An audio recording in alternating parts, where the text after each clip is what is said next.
I have Lante van der Poy, a member of parliament for the Ododo constituency. He's here. And then Emmanuel Chamantinge Jako is also here. He's a member of parliament for the Awaso West Wogon constituency. Good morning to you, gentlemen. Hi. Good morning. Right. Please, let's talk on the banking issues. We know the president has been in Ashanti. And he inaugurated an initiative, an afforestation initiative to employ 20,000 young people. Let's briefly talk about it before we go to the banking crisis. Let me start with you, Mr. Lantevan. Well, let me first say good morning to our viewers and to the people of Ododo constituency, and to all Ghanaians who will be celebrating the Homo this weekend, especially our twins who will be celebrating the Twins Festival on Friday. We wish that the Almighty God will protect everyone and bless every home, that we shall have a very enjoyable Homo. And taking the opportunity to say congratulations to the Lantejawe clan, which had a successful Homo about 2 weeks ago, and the people of Adan too, who celebrated Asafo too in wonderful glamour and pageantry. And the president was there? Yes, he was there. He was there with 21 vehicles. Well, let me say this. This initiative is welcome, but the issue has to do with the sustainability of the program. Successive governments have talked about afforestation, and deeply let me say this. In this country of ours, and looking at the way we're facing difficulties as far as weather conditions are concerned, the management of our environment is concerned, I think afforestation should be very, very critical in all national programs and planning. That's why, since the days of Professor J.E.A. Mills, the late president, issues of afforestation was taken very serious.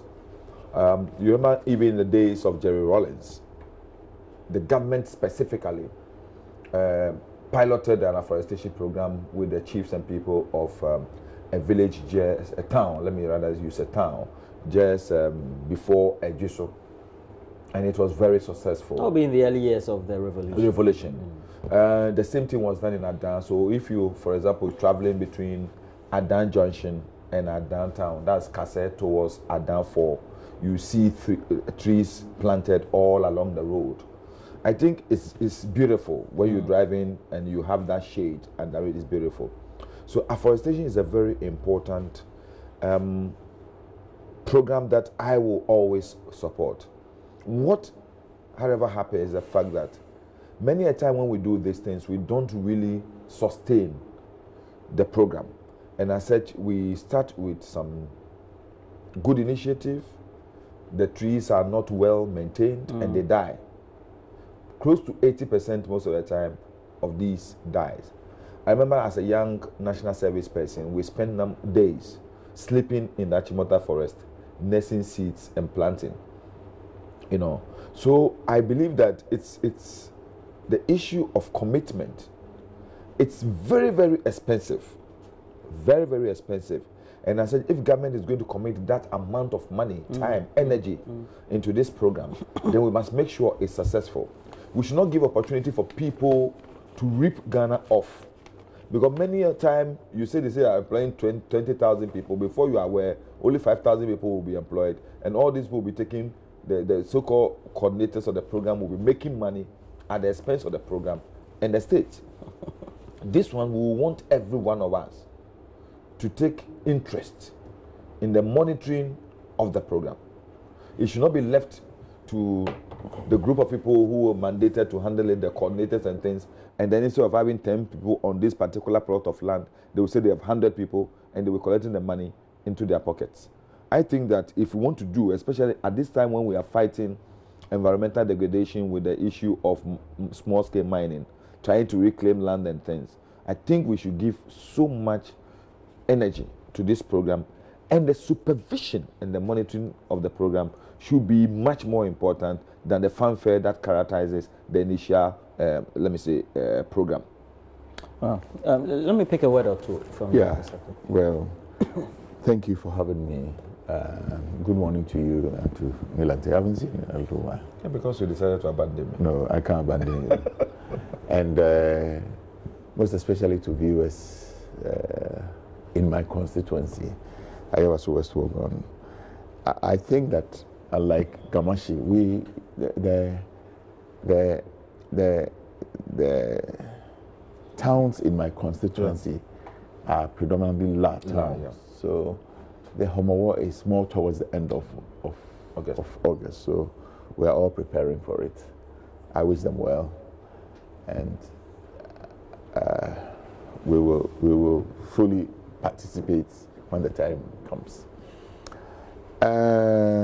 Afforestation. I think that it is a very bold initiative. I think we have made attempts at it previously.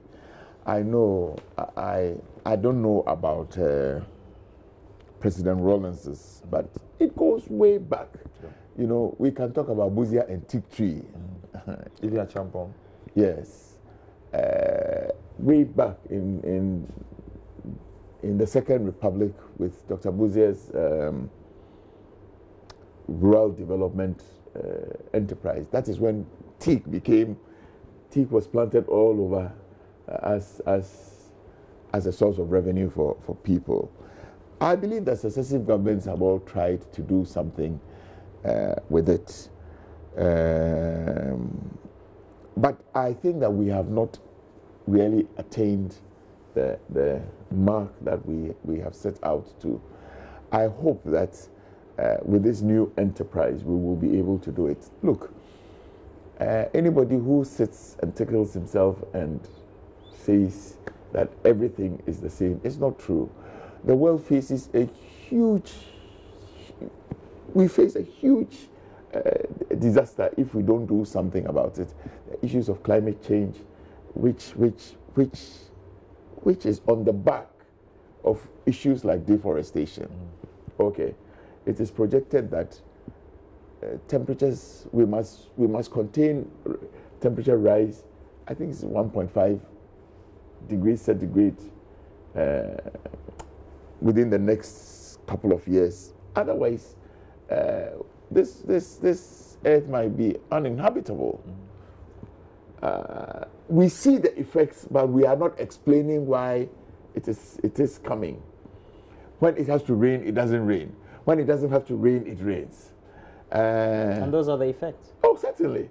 And then when you go to the beach, the people in the beach say that the shores are receding and the waves are eating up their lands.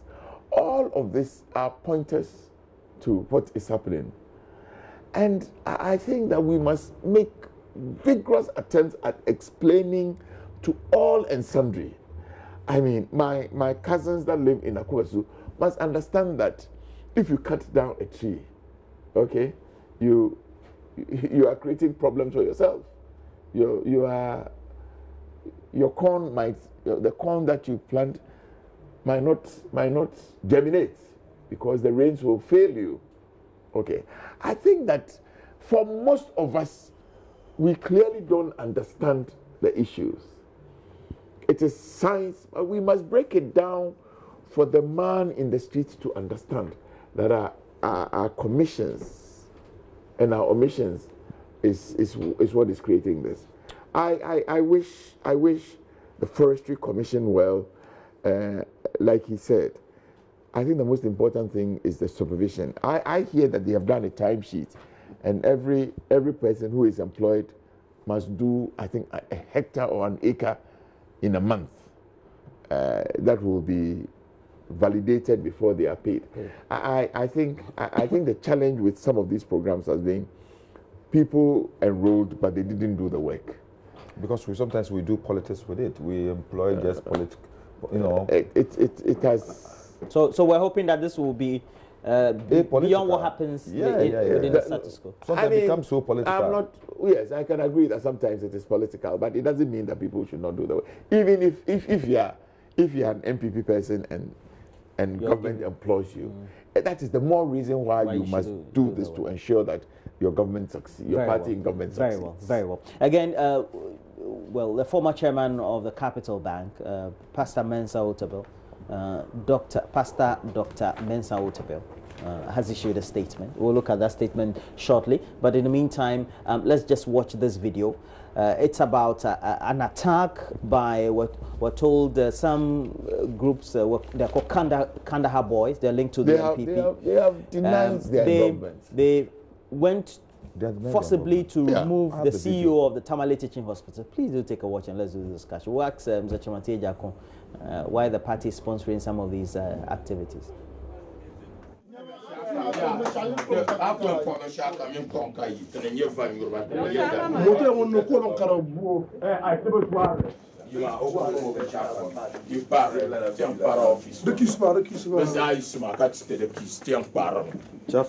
is the key? Massa, where is the key? Oh, Master Chaff Mala. You understand me to think about Massa Yima? Take your back. You are not ready to. Massa,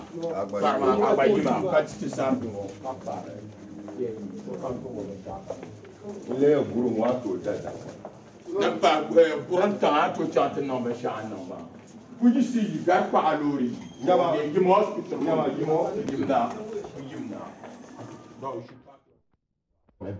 Well, so this is generating the controversy, but the MPP boys, why are they doing this? Are they MPP boys first and foremost? And I hear that the Kandahar boys have denied that it is not them.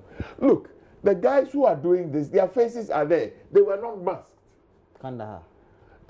Who said they are They're Kandahar? another group of the MPP. I am not.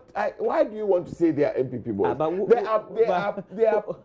But which group of young people will have the guts to go into a chief executive office of a government institution, a government health institution, a government referral hospital, the Tamale Teaching Hospital to go and forcibly remove? If it's not linked to the party and the government. Have the boys...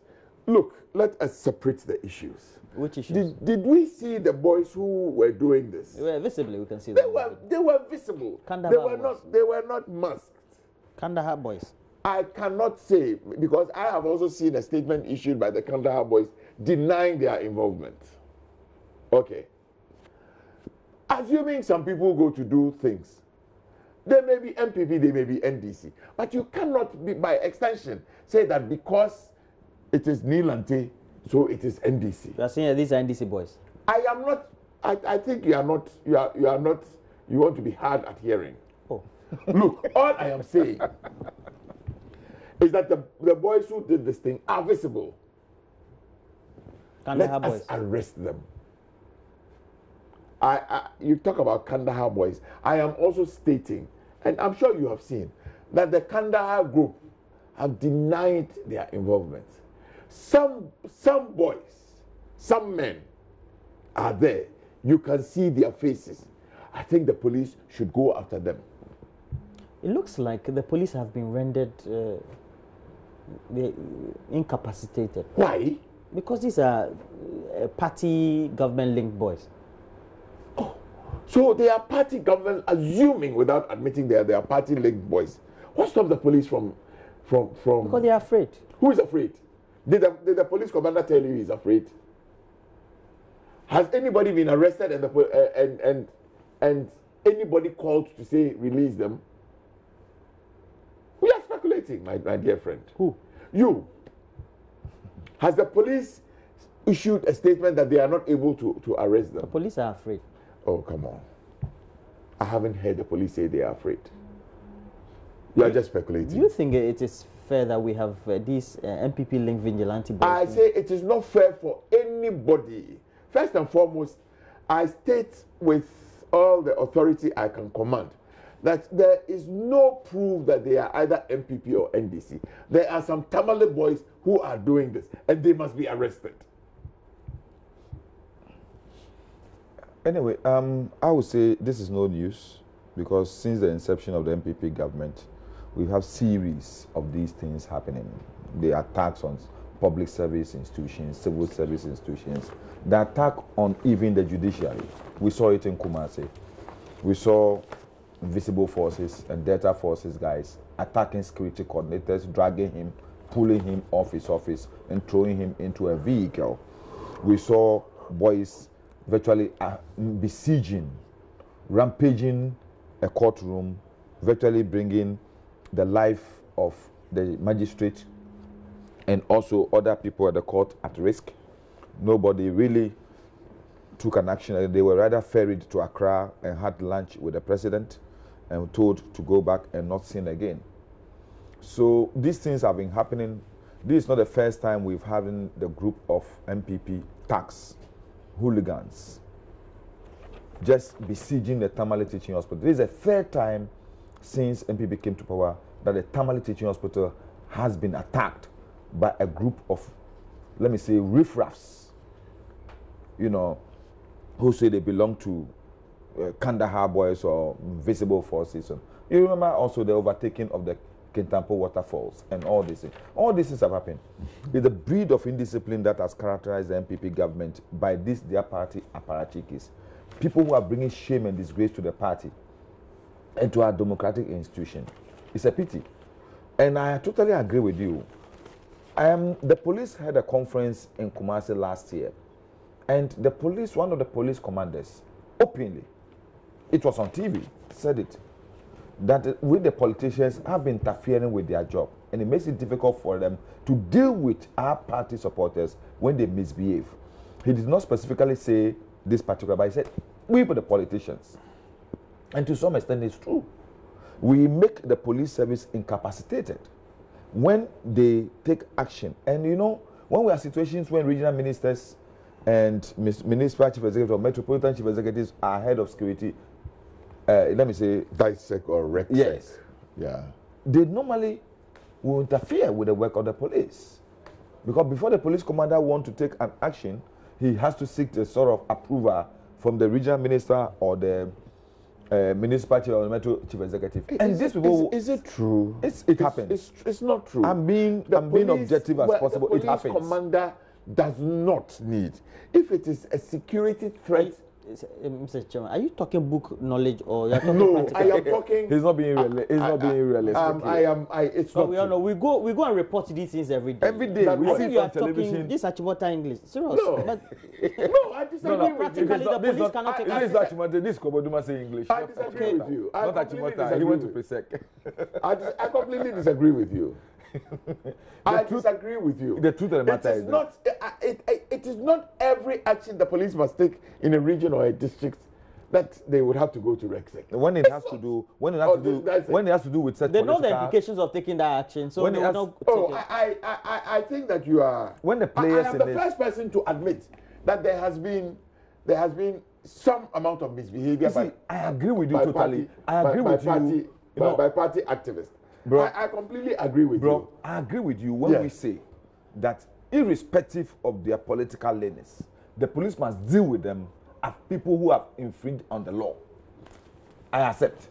But the practical issue is that the police, most of them, are unable to do that because of political interferences. They are afraid. They are not able to do that. I will agree with you that all of us sitting here should say that the police must clamp down on such activities because, one, such activities, if I should, let me say, indulge it, tomorrow I'll be breeding a monster which will devour me to the next day. It is important that when these things happen, the people are dealt with according to the law and said that it will be a deterrent to others. When the Kintampo waterfalls happened, what happened? They were let to go. What happened at Kintampo? They took over a national property. Yes. And was running it, caused a national disaster. Are you saying you can't recall? Oh, I recall. You know they attacked the court. They also attacked the coordinator. National security coordinator. They took over toll booths. They went to the regional coordinator. Look. Yes, sir. Look. Some of these things have happened in the past. I think the president and the government has been unequivocal in his condemnation of the things that have happened. I have heard him, time without number, tell the police that go ahead and arrest the perpetrators of crime.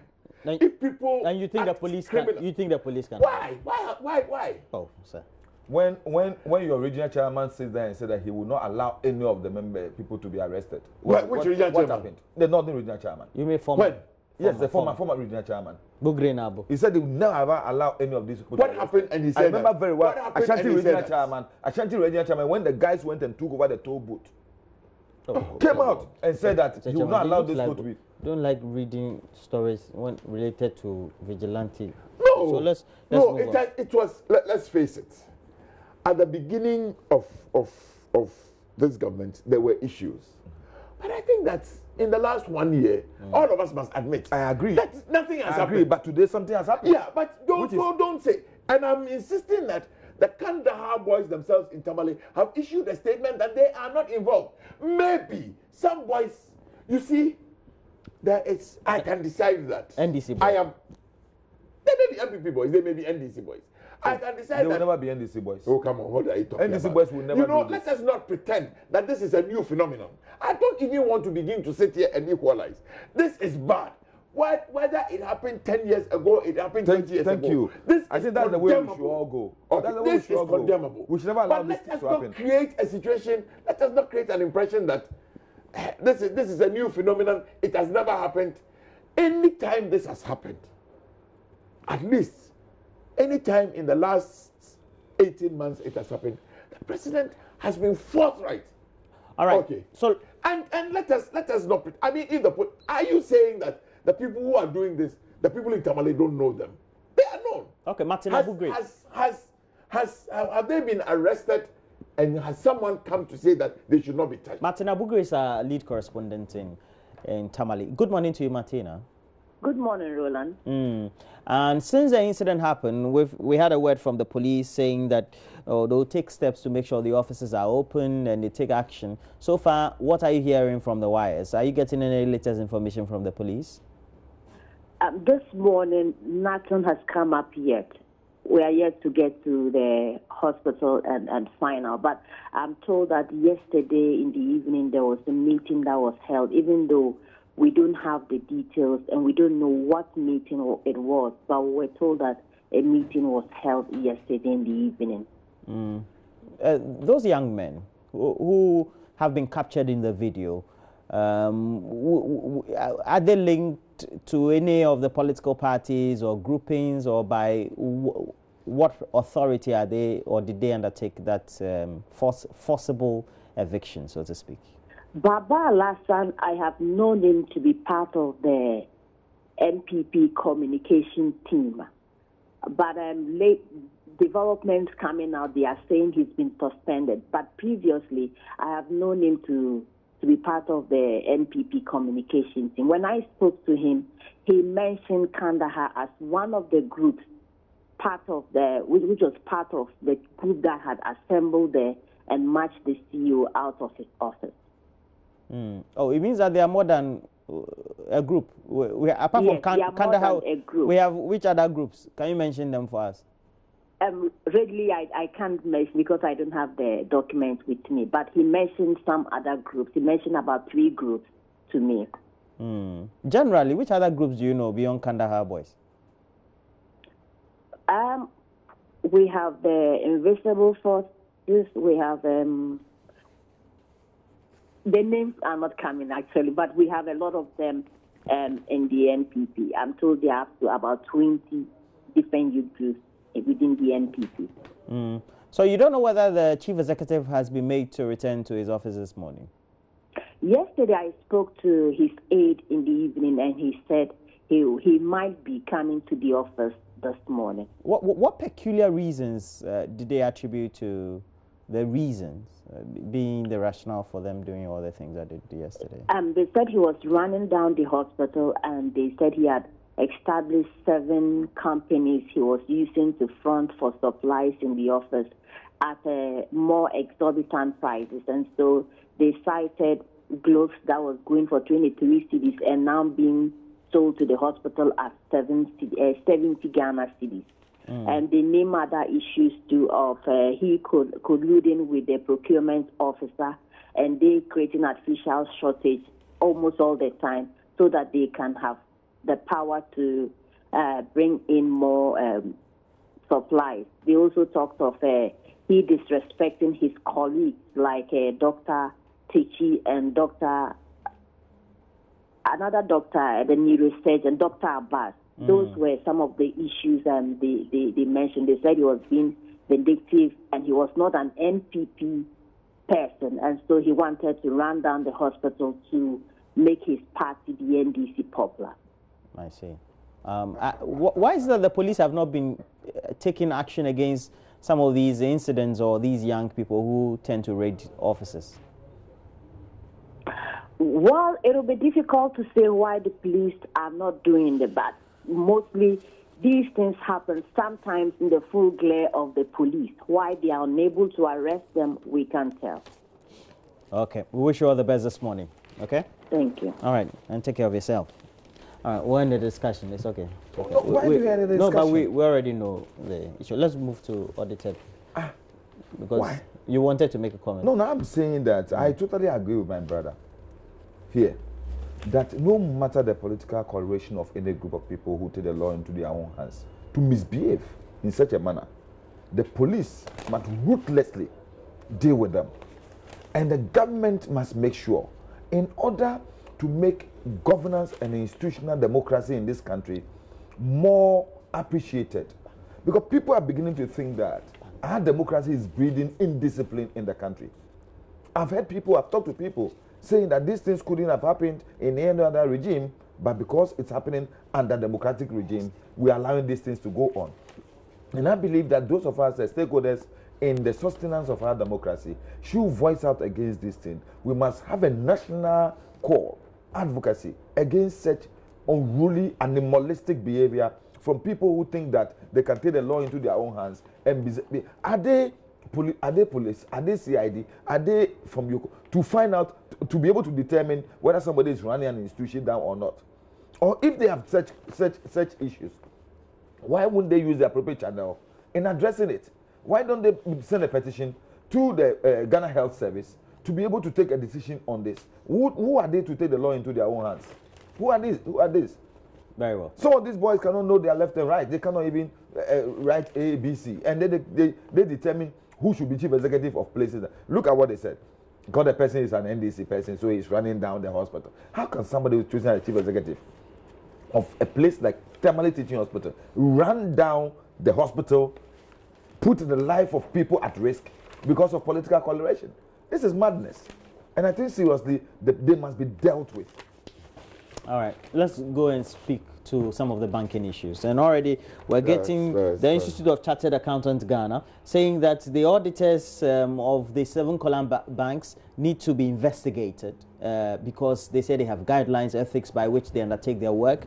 Why is it that some of these things were not detected earlier, etc.? The issues of procurement and all that. In the middle of all that, we've had a former chair of the Capital Bank, lead pastor or general overseer of the International Central Gospel Church, Pastor Dr. Mensa Otabil, issuing a statement. I'll apprise you of the statement that we got in this morning, and it will be on your screens very soon.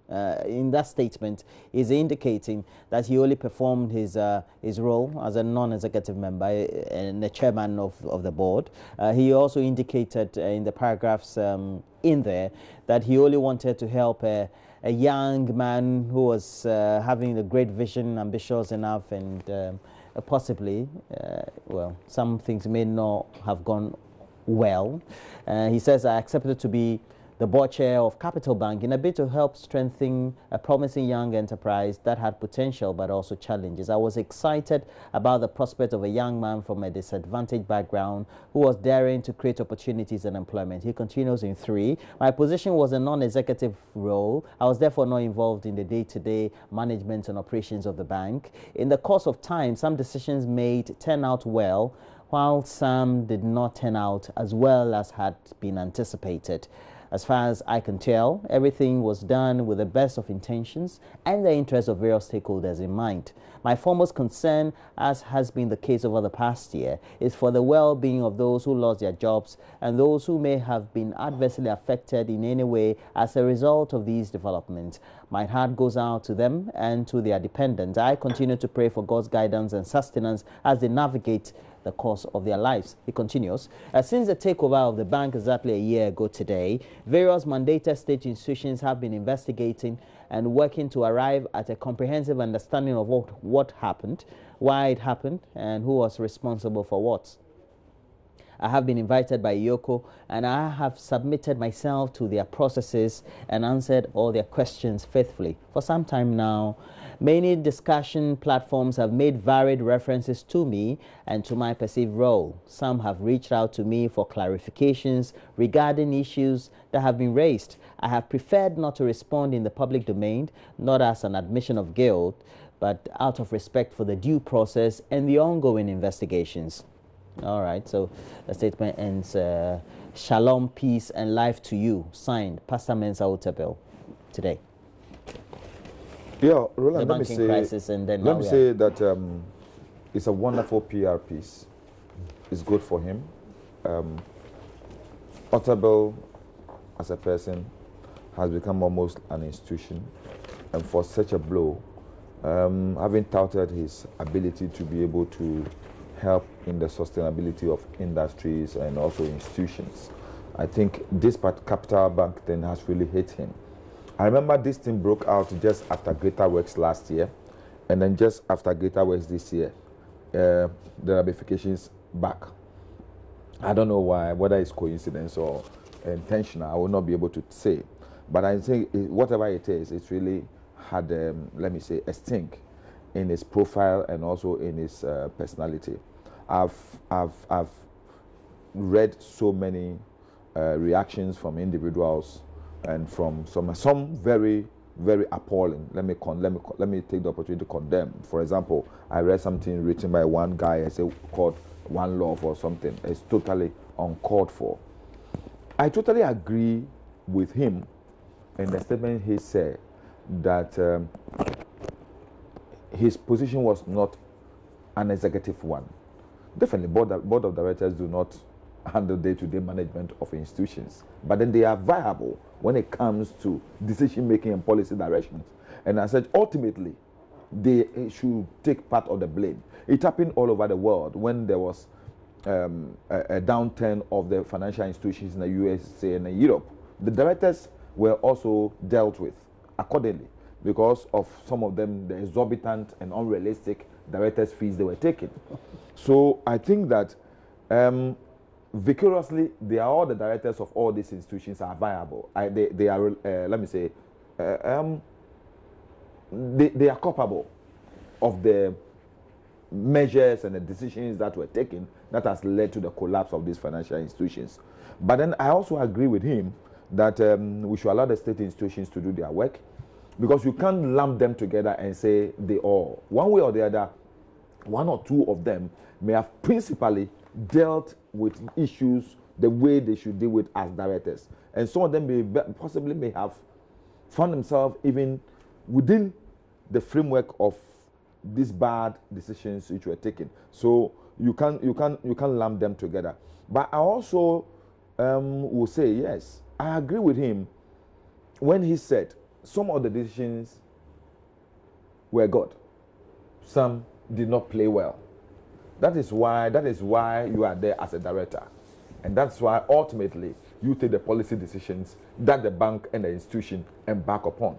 So when they go bad, at least we should accept that they've gone bad. But apart from the clear case of people woefully mismanaging monies and funds, That is the.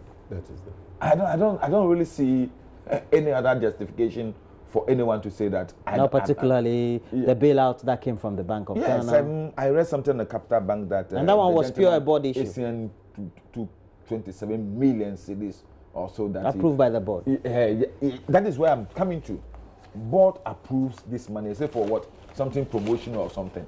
Business promotion. Business promotion. Inadvertently, I think somebody said that means that pay way out to people at Bank of Ghana. So the investigation must go further. That is where people are talking about that. Why did the Bank of Ghana sit down quietly all this while? Were they seeing the figures? What were the auditors doing? So the thing does not even rest with only the management and the board of directors of these institutions. It goes beyond them. It's a systemic problem. Yes. Who were the auditors? What were they doing?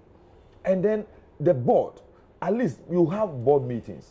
What were the presentations that were made to you by the management? Because the managing director would definitely be the secretary to the board, possibly in most cases. What were they giving out to you? How were you analyzing and how were you churning out new policy directions for the institutions? So it's a whole mech that we need to go back and find out who played what role, who really assigned what. I sincerely believe that to some extent this is big for all of us.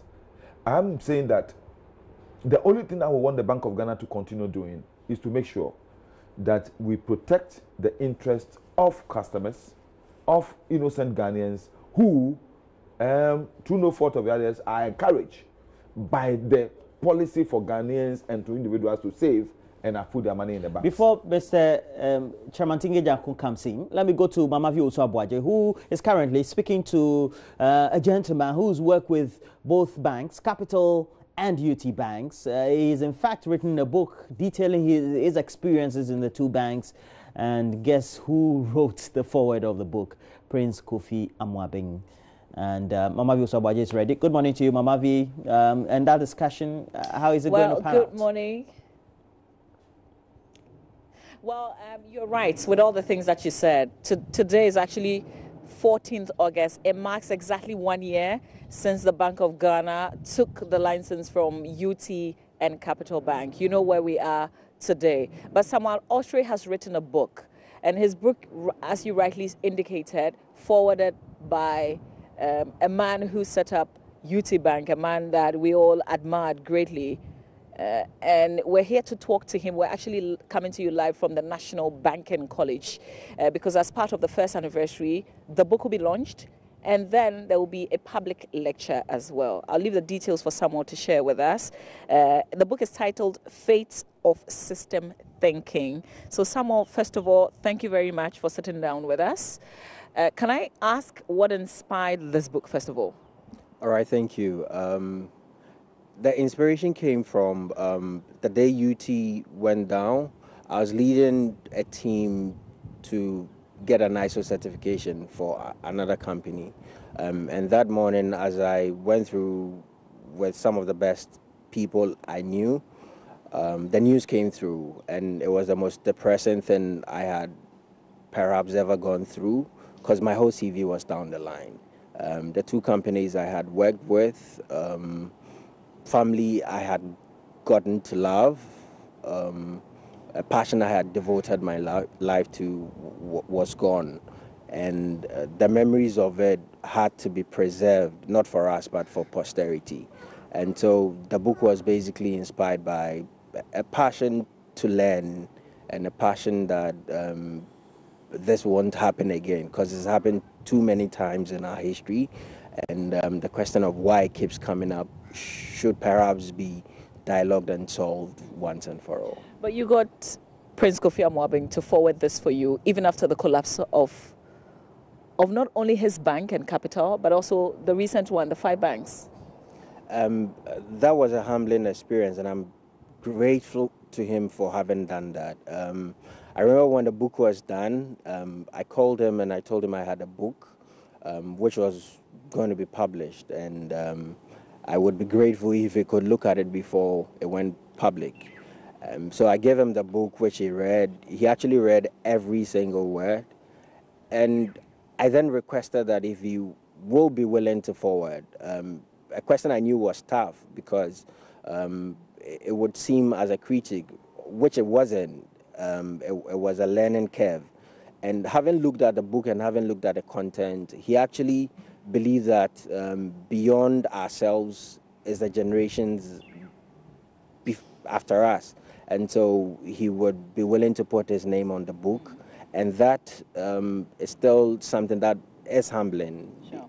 So let me just share a bit of some of the things that Prince Kofi Amwabeng said.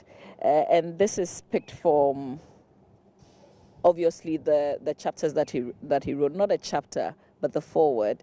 He says the rapid growth and expansion into a bank and the influx of top bankers with diverse cultures, different from that of UT, was a major cause of the problems that resulted in high NPLs and liquidity crisis. And I think there's a point where he also mentions liquidity was not the only issue with the bank. You were there, you've written this book, you have the inside filler.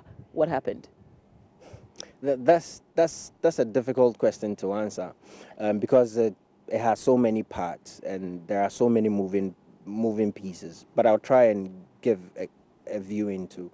Now, UT Bank started with a singular objective, which is to give loans to people who ordinarily are profiled high risk to the traditional bank. And so to start with, the idea to bank the unbanked was taking one of the boldest decisions ever.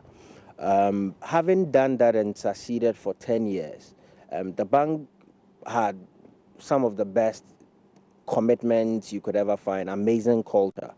But culture dilutes over time. One of the things I argue in the book is that, yes, the objective to fund that informal sector may have been a noble objective, but the business model at its heart at the point was not sustainable. And that's the first point I make in the book. Because in banking, you take money from people who have and give it to people who do not have. So the focus at any point in time is you can give what you don't have. And so if I seek to give people irrespective of the fact that I do not have, then there is a problem. And so UT bent in giving loans to people who could not afford and people who ordinarily won't get it anywhere, broke its back in feeding or in funding the informal sector. Now he says that in the forward, that the vision of UT Bank, and ordinarily so, because even in that sector, risk analysts will tell you the standard deviation is widely distributed because you're given to individuals who are spread out. But over time, loans were given to single entities which were not primarily the focus of the bank anymore. And so those were issues, and that is only one. That is to speak to technical business model. So that is one. So you can look at the details of the model, the fact that the cash flows, what were the lines that generate cash, were those lines secured? Was the fact that loans given to people, were the operations in guaranteeing those loans done as best practice will recommend. Those were things that over time, as institutions grow, it becomes difficult to monitor, which was a problem. So that is one of the issues. The second issue you can talk about, which I emphasize in the book, is we've spoken a lot about corporate governance. But I guess there is a bigger message in that message of corporate governance, which is a lack of independence. People think and believe things for two reasons. One, the information we're all privy to, and our social cohesion. And so the people I know tend to influence what I do, and which is called suggested thinking. So people will suggest to me, and I do things not necessarily because I believe them or think they are right. The second one is what kind of information I have. And so if I've been privy to a detail you don't have, I may take a certain action you don't have. But information is so targeted and sometimes biased such that people cannot make the accurate decisions because I am only seeing a half-sided story. It's a one-sided story. And so in the process of trying to, so people were only fed from one side of the story, not having looked at the totality of issues in making decisions, which is human, you know, but these biases can be reduced. The psychologists call it the heuristic. So you can actually understand what your biases are and you can mitigate them. Okay. These are 2 out of 7 issues. Okay, but in fact you started your work formally, your banking work at UT Bank. But you moved on also later on to Capital Bank. That was where you were, and then you left. In fact, you left from there. So what happened at Capital Bank at the time that you were there? Have you figured out in this book, for instance, what went wrong? So in the book, I tell my opinion of both sides of the stories. So I was with UT for much longer time, but quite a stint with Capital Bank. Capital Bank, in my humble opinion, and in one of the sub-chapters, in chapter 3, I actually deal with that. I think the base issues with Capital Bank were the fact that people had seen a bit of change management, and so people had gotten tired in order to put their hands to the wheel. What does that mean? I'll tell you what. There was a staff satisfaction survey, which was the last work I did before I left there. When you look at the data of how much not committed and how much tired people were, it was perhaps obvious people were not willing to break their backs to build it.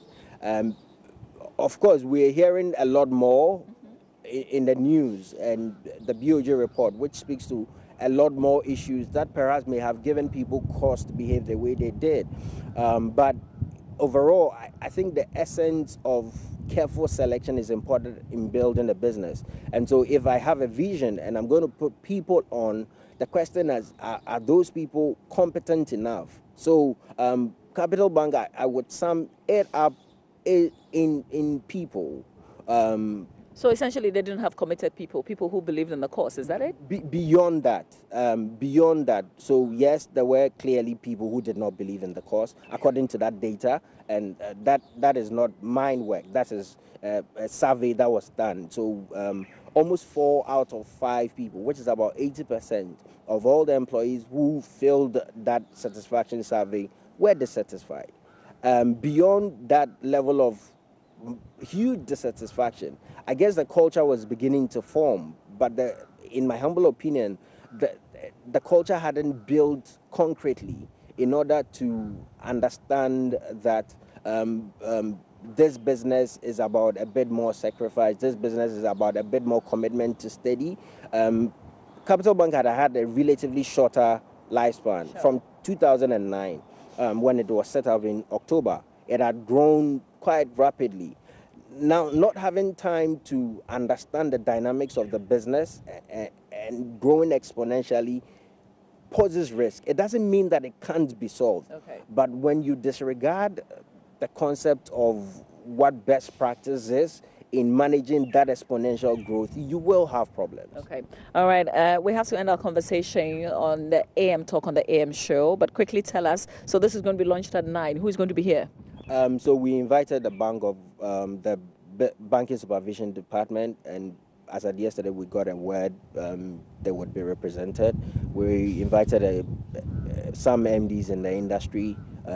We're hoping they would be represented. All the banks have been invited, and of course the general public is in, because I guess the discussion here is the public lecture, which would go a bit more into detail as to not only what has happened, but what the way forward should be in our humble opinion. Okay. You were fortunate enough, you exited Capital Bank just before the collapse. So you have a job, actually. Yes, I do have a job, but I left Capital Bank in 2016. So that's, let's say, a year before the whole incident happened. But it is not to say I'm distant from the pain and distant from what went on. Because obviously, you have colleagues, former colleagues, who are out of job now. Exactly. And if even it were about me, it's my CV. Now, I can only point, it's just like going to a prestigious boys' school and you wake up and it's a girls' school. So it's painful, not to say the least, but I guess the friends and colleagues who have lost their jobs and are still looking share far more pain. And so there's something in the dedication, perhaps, which would sum up the discussion, and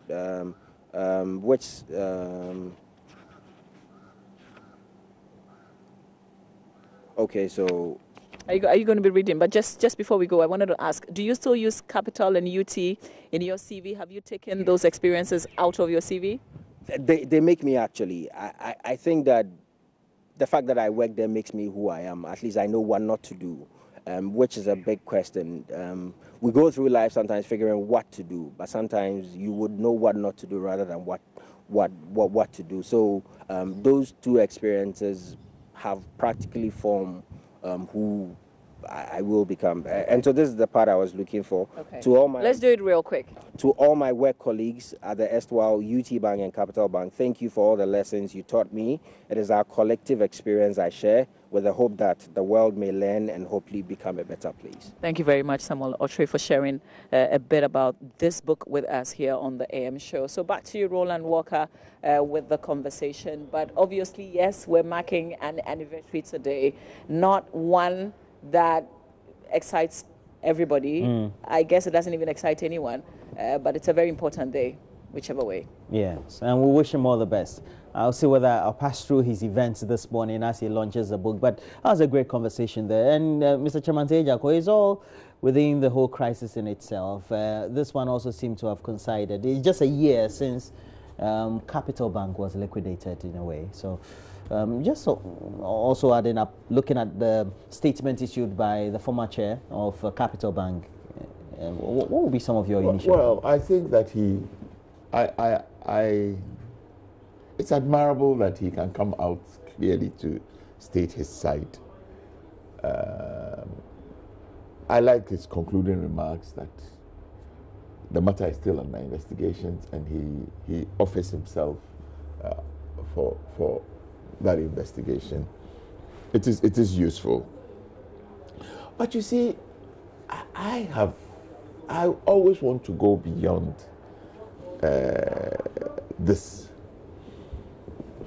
But every day the question I ask is, why did the regulators sit down for this to happen? I think that's the main talking point. Should be the main talking point. Yes. Why did the regulators sit down for this to happen? Then we don't need regulators. Look, I like to say this. There is a principle in natural science, Murphy's Law. Anything that can go wrong will go wrong. Anything. Let's not tickle ourselves. Banks failing is not a peculiar thing here. The Queen's Bank in England, I think it was called Barron's Bank, failed. Royal Bank of Scotland had to be bailed out. Institutions, I mean, they had become institutions in the US. I've forgotten the Fargo, name. we had Not Wells Fargo, but one of them. Lehman Brothers. Lehman Brothers. Failed. Just recently, they Okay. even saw that they had extra 10 million after selling the assets. Failed. Yeah. This was an institution. Yeah, I think in New York it's called Wall Street. Yeah. Institution. Big giants. Failed. So Big these history. things can happen. But when it happens, I think it's just an indication that human beings will always do things that are not right. Okay. It's in Ghana, in one of these UBS, there was a Ghanaian trader who made the bank to lose Akufo-Addo. who made the bank to lose $2 billion or something like that. These things will As a always, trader. Yeah. But he also said that he couldn't have done the things without the consent of his superiors. But the point is, at the end of the day, what you ask is that, where were the regulators? Where were the watchmen? The whole thing about banking, the underpinning is that there must be somebody who is supervising, because you have taken people's money. I have stated it somewhere, I think over the weekend I was on another platform, and I was saying that my real beef is with the regulator. Why did the regulator sit? And it was not that there were no warnings. I have read that in the 2014 and in the 2015 and also in the 2016 report, there were clear indications that there was something amiss. But the conclusions or the way to tackle it did not reflect on the problems. So somebody was playing hanky-panky. I really and truly will hang the regulator. Why did they allow this to continue? Are they saying they were so blind they couldn't see when people were doing the round shipping I give you money, and then you put the money here and take the money and bring it to me to do another bank. Were their eyes shut? Because it was traceable, you say? Oh, it must be traceable. Well, if I come to you as the regulator to say and say that I want to own a bank, will you just let me go? No. Even if I bring the money in Ghana must go Sachs, you must begin to find out where did the money come from. 120 million cedis. It's not easy money. No. Roland, I have a little bit of a background in regulation myself. Look, in some of the places, in China, there was a boss of the medicines regulator, the equivalent of FDA. One time, a couple of years ago, when I had opportunity to be For the FDA. FDA, the boss of the FDA in China was shot and killed by firing squad because 170 children died in China over I think they used a substance called propylene glycol to do paracetamol. So it killed children. He was Executed. executed by firing squad. At the stadium. Executed by firing squad. Yeah, China, that's how they do it. You know, so this one, everybody, I am afraid that people will just end up with a slap on their wrist and.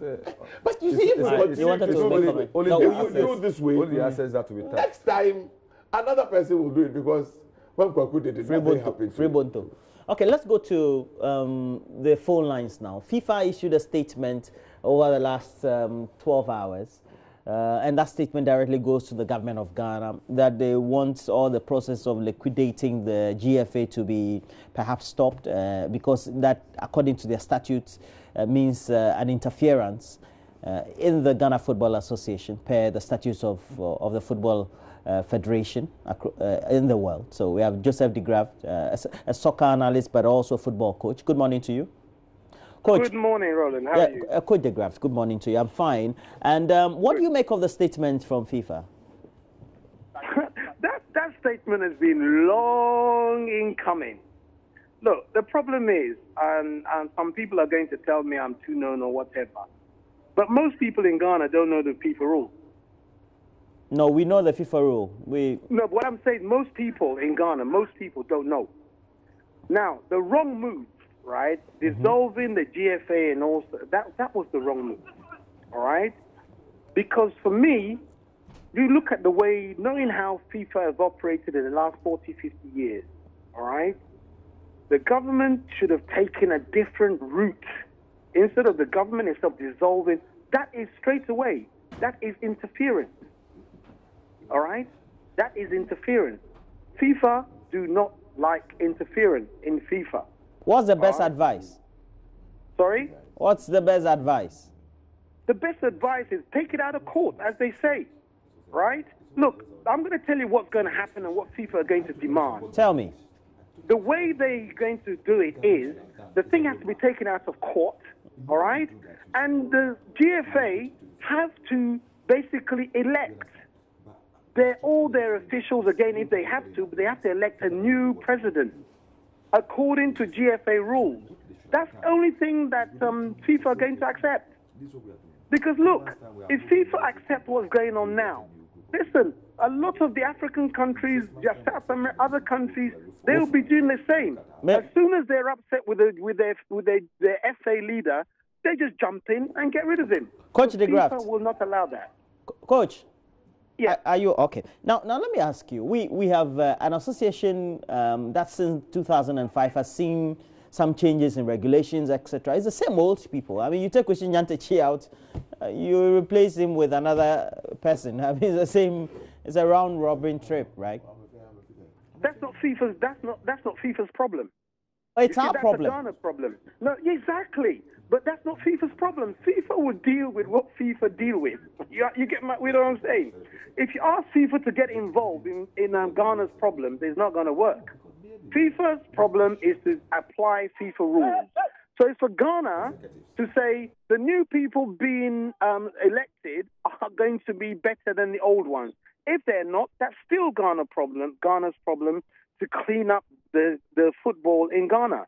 That's not FIFA's. So you're saying that we should have been innovative about it, in lieu of the fact that FIFA and its statutes just didn't entertain this sort of modus operandi, right?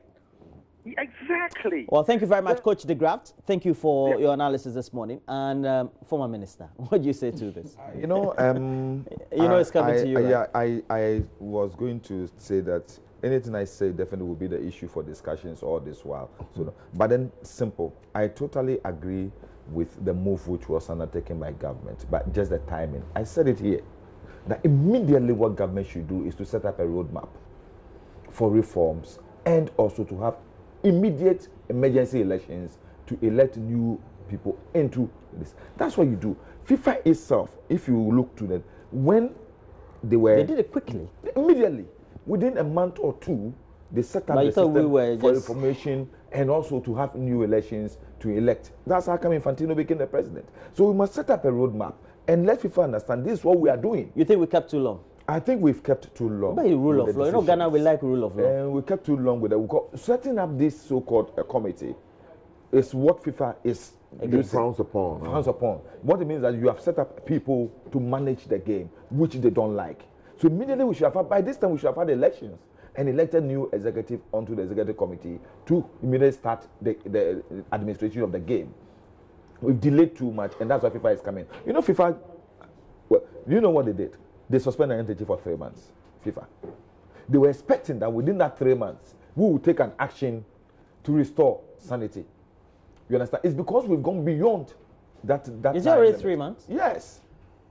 We've gone beyond that limit. That's why all these things are happening. So it is important we look at the issue again. And what they're saying, they're giving us up to 27th of August. I will say that immediately we should set stage for elections of new executive of GFA and also the executive committee. And once we do that, we'll be telling FIFA that we are doing what you want us to do. And we did the same thing with the Ghana Olympic Committee. You understand? I mean, we started getting a roadmap. They allowed us. We had elections for all the federations. We had elections at the GOC. And they didn't consult you for us, but the way you are explaining it. That's what I said. You remember I sat here and said that, look, if the president wants sitting here is not consulting, calling people like us, or to say apolitical, because this is about football, it's not politics, then we all will offer our support and ideas to the But you were in for the dissolution. Yes, I was in. But it's only the process. This gentleman has had a running battle with I'm telling you, they gave him some more time. So I would have been surprised if he said he was not in for the... Nigeria was banned. I mean, what somebody said, what the heck? You know, social media is... Seriously speaking, you know something, I'm not taking it there, but seriously speaking, I thought that failing to qualify for the World Cup and this thing happening was a blessing in disguise, that we should take the time 1 year off to reform the GFNA statutes and also prepare. We should do it 1 year. 1 year. I must first admit that I'm not very good. I'm not very knowledgeable with say only one sentence then. And, we'll go to and all the issues. But I at least I followed what happened with FIFA and all the corruption things and how the Americans stepped in, and eventually Sepp Blatter had to go off. But I can agree with him that all of it was done quickly. Okay. My understanding is of what association football is independent people who have come together to run the game without government. So if that is what it is, then probably, like he is saying, if he's right, then we must take immediate steps to bring it back to normalcy. It's not too late. Okay. But until the courts are on holidays. Yeah. Okay. But it's still is there still a matter in the courts? Yes. Okay. Yes. There's the dissolution. The dissolution. The liquidation. The liquidation. All right. We'll see how it goes. All right. I'm sure. Before I go, let me inform you about it. I just got information that the 123-152 the president commissioned was commissioned as far back as 2002.